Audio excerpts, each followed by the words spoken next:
tỷ mà sổ hồng cầm tay, anh chị có tin rằng là có sản phẩm đó không ạ?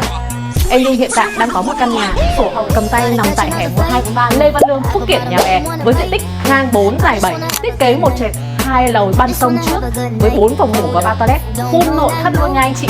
Vậy thì mời anh chị vào cùng tham quan căn nhà với em nhé.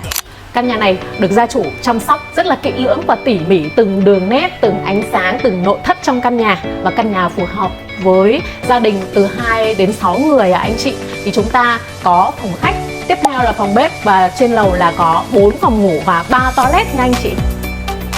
Tiện ích xung quanh luôn nha anh chị, gần chợ này, gần công viên, gần khu vui chơi giải trí, gần ngân hàng và các cửa hàng tiện lợi.